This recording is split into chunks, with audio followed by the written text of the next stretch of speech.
Sí, perfecto, qué gusto volverla a ver en este espacio, Jimmy. Creo que su audiencia y todos los que siempre disfrutamos de poder escuchar sus análisis, ya nos hacía un poco de falta volverlo a ver. Muchas gracias, Alondra. Aprecio mucho esas palabras. Alondra, ¿cuánto pesó en esta campaña que se caracterizó por la polarización, que se inició, pues digamos, desde la precampaña, ¿no? Lo que se manejó en las redes sociales, esta serie de encuestas una tras de otra, siempre hablando prácticamente solo de dos protagonistas, y que finalmente terminó en que, intencionalmente o no, fue una elección polarizada. ¿Pesaron las redes o hubo otros factores, Alondra? Bueno, creo que a la diferencia de la elección del 2021, esta fue una campaña 100% con una incidencia digital. No solo era el tema de la narrativa, que obviamente desde distintos canales se iban instaurando sobre la importancia de tener dos alternativas o que solo sea de dos vías, además de que también la gran mayoría apostaba que todo debía resolverse en una sola vuelta por el bien del país, por un ahorro significativo en términos de lo que implica el gasto electoral, sino porque además muchos candidatos le apostaron por el tema de tiempo, porque fueron candidaturas muy cortas, que además algunas fueron sobrepuestas por las circunstancias. En el caso, por ejemplo, tras la salida de Jan Topic, apareció Gómez y claro, hubo muy poco tiempo para posicionarlo y la única manera de pelear de alguna forma ese posicionamiento era desde las redes sociales. Las otras candidaturas aparecieron entre noviembre, finales de diciembre incluso, digamos ya con más fuerza, con una visibilidad un poco más representativa y por eso fue uno de los mejores aliados. Sin embargo, creo que una de las grandes reflexiones es no el 100% de una campaña enfocada en lo digital es garantía de tener un resultado favorable. Definitivamente el territorio suma un buen posicionamiento electoral, la consolidación de una base militante suma también en un entorno electoral. Ahora, quién se manejó mejor en las redes, Alondra, de acuerdo a los análisis que ustedes hacen permanentemente?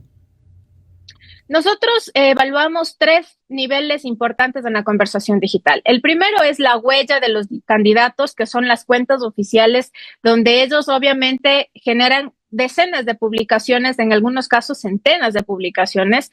El segundo entorno importante dentro de la conversación digital son precisamente medios o espacios como el suyo, es decir, medios de comunicación tradicionales y medios de comunicación digitales. ¿Qué tanta presencia hay en estos espacios de los candidatos? Y el tercer nivel que medimos es lo que orgánicamente la gente en distintos nichos de comunicación habla de los candidatos. En el entorno número uno, definitivamente el liderazgo lo tuvo Daniel Noboa, sobre todo en la red social de TikTok e Instagram. Recordemos que uno de los enfoques de Daniel Noboa era precisamente el rol de la familia, en la sátira a la clase política y en tercer lugar estaba el evidente plan Fénix, que incluso tuvo realce a propósito de sus tatuajes. En este primer nivel, la cabeza o el liderazgo lo tuvo el presidente Daniel Noboa.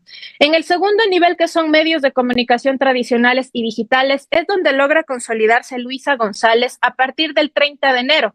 Ella decide participar en todos los espacios, sean medios grandes como medios obviamente incipientes de la digitalidad, y eso le permite a ella tener una exposición mucho más representativa que Daniel Noboa, mientras que el presidente decidió no hablar.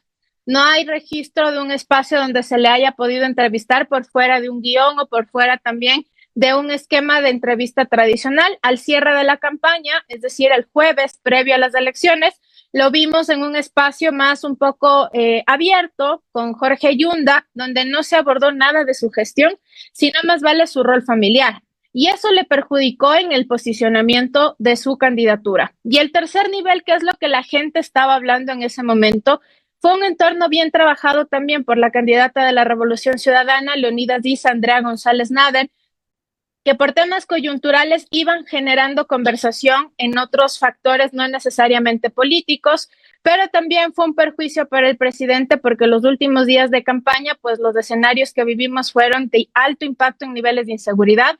El sábado 8, antes de las elecciones, por ejemplo, hubo un asesinato de una niña, la muerte de su padre y hoy se confirma la muerte de su mamá también. Entonces, una ola también sistemática donde el gobierno no pudo dar una respuesta oportuna sobre lo que estaba pasando. Bien, Alondra, ¿qué deben corregir los candidatos que están en el balotaje? ¿Qué deben hacer no sé, para captar esa audiencia que no la han tenido, ¿no? Porque hubo mucha gente que votó nulo, otra gente que votó en blanco, otras personas que se mostraron muy indiferentes y dejaron el voto para el último minuto. ¿Qué tienen que hacer si usted, Alondra, fuera la consejera de ellos? Pongámosle en ese papel. Bueno, lo que nosotros estamos hoy por hoy notando es que a diferencia de la primera vuelta, donde a la gente, como usted bien dice, le costó tener una postura, esta segunda vuelta al día siguiente de los resultados del 9 de febrero ha generado una ola de que la gente está obligada a definirse por una línea y por otra. Por tanto, en el caso, por ejemplo, de qué elector deben pelear, definitivamente los ausentes serán uno de los electores más importantes. Según el registro del CNE, entre ausentes blancos nulos, lo que tenemos son 3.4 millones de electores que no vieron una alternativa en ninguna de las dos candidaturas más fuertes, por así llamarlo. También este voto, que puede ser no tan representativo de las otras 14 candidaturas, es necesario porque al final usted sabe que la segunda vuelta se gana en la suma de las fuerzas. Como vimos, de esta vuelta apenas es una diferencia de 17,000 votos, que es casi nada en términos generales para una campaña presidencial. Así que la buena coalición con los otros partidos, aunque no hayan tenido, digamos, un voto que pudiera significar una relevancia, será crucial en el marco de la unidad de un proyecto país. Y el segundo factor es apostar a esta gente que no quiere estar en esta línea de polarización entre buenos y malos, entre rojos o azules, sino que está buscando una alternativa, también una alternativa nacional. Lo que hemos visto post elecciones es que algunas cosas se han corregido, pero no de la manera que debieron haberse corregido. Los cambios en el gabinete han generado aún más inconformidad. Recordemos que al inicio del gobierno, una de las grandes críticas fue precisamente a la designación de la ministra Arrobo, porque era licenciada en Relaciones Internacionales y obviamente no cumplía con el perfil profesional para manejar una de las carteras más importantes. Hoy, tras la designación del ministro de Salud, del mismo ministro del Interior, nuevamente aparece una crítica hacia qué tan competentes son estos perfiles en la administración del Estado.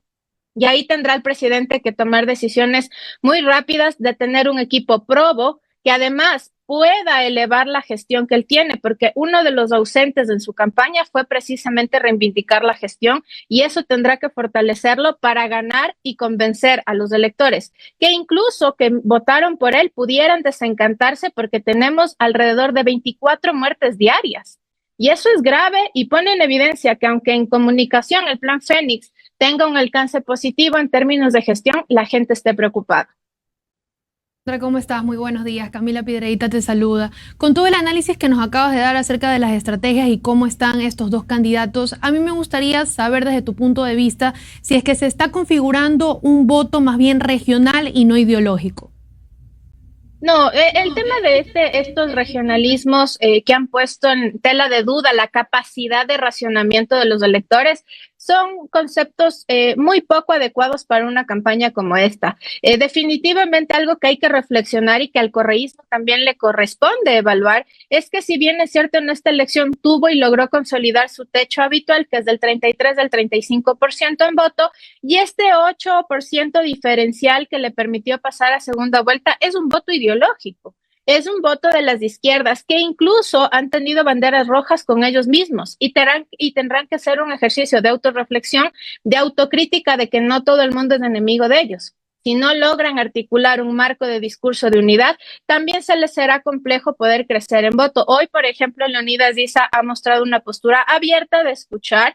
Más vale ha sido algo intransigente en no dar esa posibilidad de también escuchar a Daniel Noboa y veamos qué exigen las bases, porque él ha ratificado que son las bases las que tomarán la decisión y que si las bases incluso le exigieran a él un diálogo con el actual gobierno, pues tendrá que ceder. Es su rol como un líder de consensos, porque recordemos que algo que la gente cuestionó en esta primera vuelta son estos matices de sobreautoridad que generan preocupación. No se ratifican, generan preocupación y eso tendrá que de alguna forma equilibrarse. Por tanto, sí hay un voto ideológico, sí hay un voto también de conciencia de que al final del día la seguridad sigue sin atenderse, pero sumado a eso la educación y sumado a eso la salud.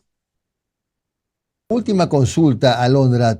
¿Cree usted que debe el Estado, a través de una norma, de una reforma legal, ejercer control sobre las redes sociales? Sobre lo que Yo se creo dice que en las redes.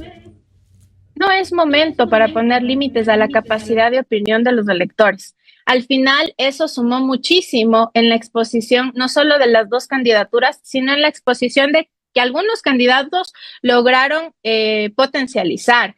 El tema está en que tal vez la regularización está para este uso masivo y excesivo de estructuras bot, es decir, de cuentas falsas, que en algún punto sí deben normarse porque generan campañas de desinformación y generan también un caos sistemático en la audiencia.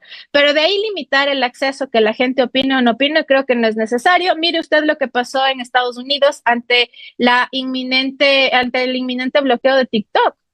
Finalmente, una vez que sube al poder, el presidente Donald Trump dice no. Si esta es una red que a mí me benefició, que me logró posicionar en uno de los electores más difíciles, que era el de los jóvenes, e incluso en un mismo electorado latinoamericano.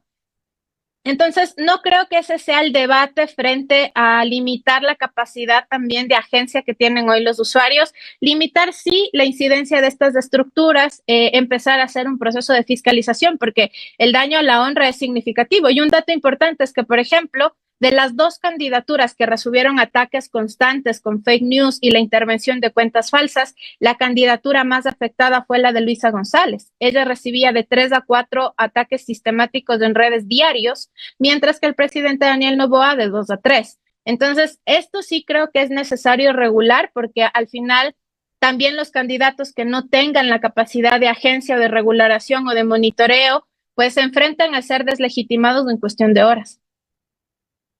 Trolls sí influyen en una campaña. Al final del día, la cadena de desinformación que pueden llegar a generar, claro que trastoca justamente la capacidad de conciencia de los electores. Definitivamente, nada, o sea, no podemos negar el impacto que pueden llegar a tener, pero sí la gran ventaja de los electores, y lo demostraron en esta campaña. Imaginen el volumen de campañas de desinformación que hubieron solo en enero, y que los electores estuvieron en la capacidad de coger el contenido, buscar en Google y verificar.